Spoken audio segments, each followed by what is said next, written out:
જય શ્રી કૃષ્ણ। આજે હું તમને પાઇનેપલ હલવો બનાવવાની રીત શીખવાડું છું।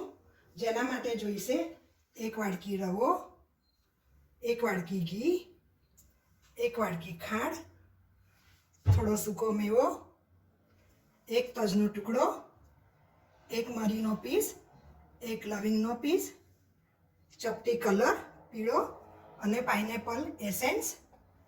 પાઇનેપલના ટુકડા લીધા છે જેને આપણે ક્રશ કરી લઈશું અને એનો પલ્પ બનાવીશું અને અઢી વાડકી પાણી જોઈશે જેને આપણે બોઇલ કરીને ઉપયોગમાં લઈશું। તો ચલો આપણે પાઇનેપલનો હલવો બનાવવાનું શરૂ કરીએ। હવે આપણે પાઇનેપલનો પલ્પ બનાવીશું। જેના માટે એક મિક્સર જાર લીધી છે, એમાં પાઇનેપલના ટુકડા નાખવાના અને બિલકુલ પાણીનો ઉપયોગ કર્યા વગર એને મિક્સર જારથી બંધ કરવાનું।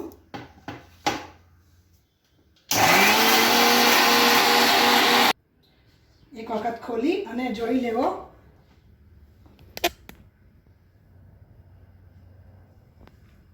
બસ હવે આ પલ્પ તૈયાર છે, જેને એક વાડકીમાં સાઈડમાં મૂકી દઈશું।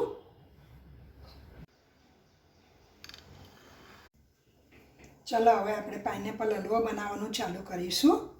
સૌપ્રથમ ગેસ સ્ટવ ચાલુ કરી એક કઢાઈ મૂકવી, એને થોડી ગરમ થાય એટલે એમાં ઘી પોણા ભાગનું ઘી નાખી અને એને ગરમ થવા દેવું।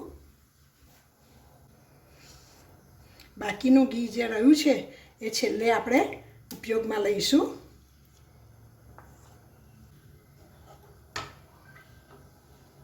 એક તરફ આપણે પાણી પણ ઉકળવા મૂકી દઈશું ધીમા તાપે, એ પણ ગરમ થતું રહે। હવે આ ઘી ઓગળી ગયું છે, એમાં ધીમો તાપ રાખી અને એમાં રવો નાખી અને એને થોડો શેકાવા દઈશું।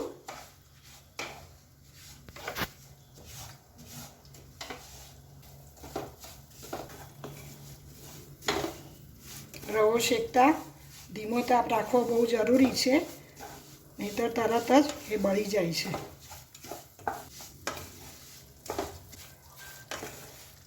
હવે આપણે ગેસ સ્ટવ બંધ કરી દઈશું અને આ રવો એક બાઉલમાં સાઈડમાં મૂકી દઈશું।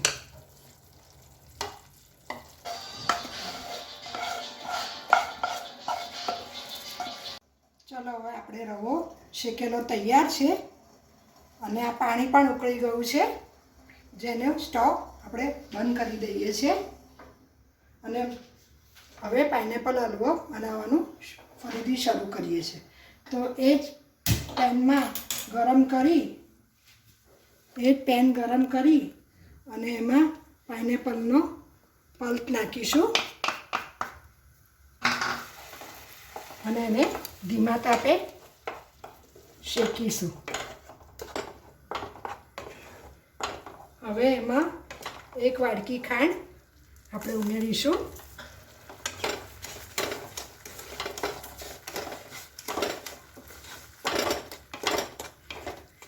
ક્રશ કરો ત્યારે એવી રીતના ક્રશ કરો કે થોડા પાઇનેપલના ટુકડા પણ આપણને દેખાય।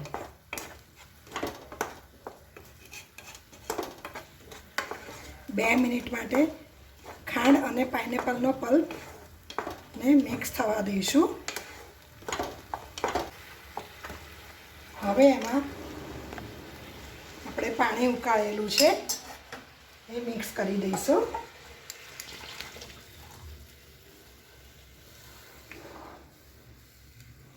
અને પાણી અને ખાંડ 1 મિનિટ માટે મિક્સ થવા દઈશું।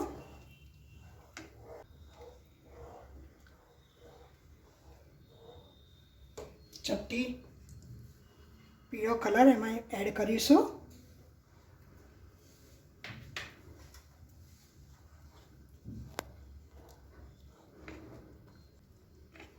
હવે આ પાણી ઉકળી ગયું છે એટલે એમાં આપણે રવો જે શેકેલો હતો એ અંદર મિક્સ કરી દઈશું।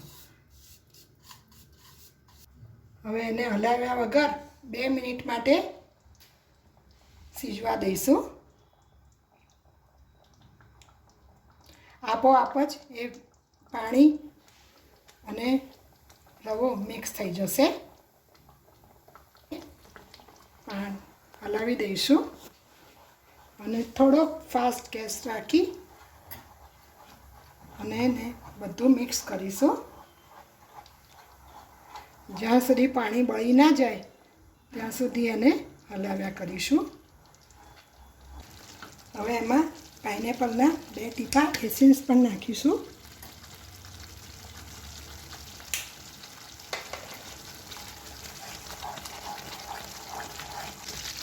રવો પાણી પી લેશે એટલે ઘી ઉપર તરી આવશે.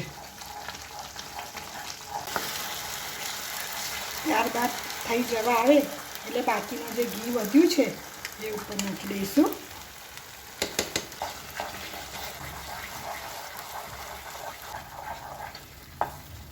પરફેક્ટ માપ સાથે હલવો કરો તો એ કઢાઈને તરત જ થઈ જશે એટલે છોડી દેશે, બિલકુલ ચોંટશે નહીં.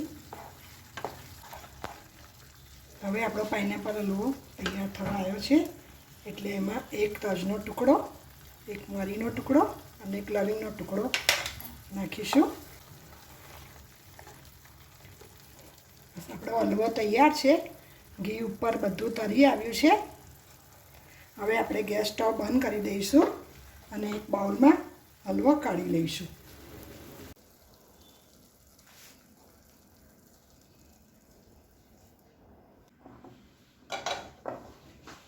ગાર્નિશિંગ માટે મેં થોડા કાજુના ટુકડા, બદામની કતરણ, પિસ્તાની કતરણ અને દ્રાક્ષના ટુકડા લીધા છે, જે આપણે ઉપર વપરાવીશું.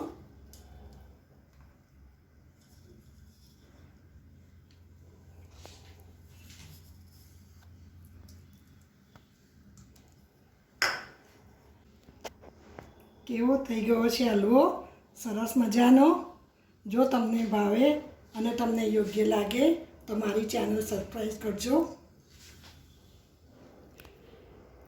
અને થમ્સ અપથી અને લાઈક કરજો.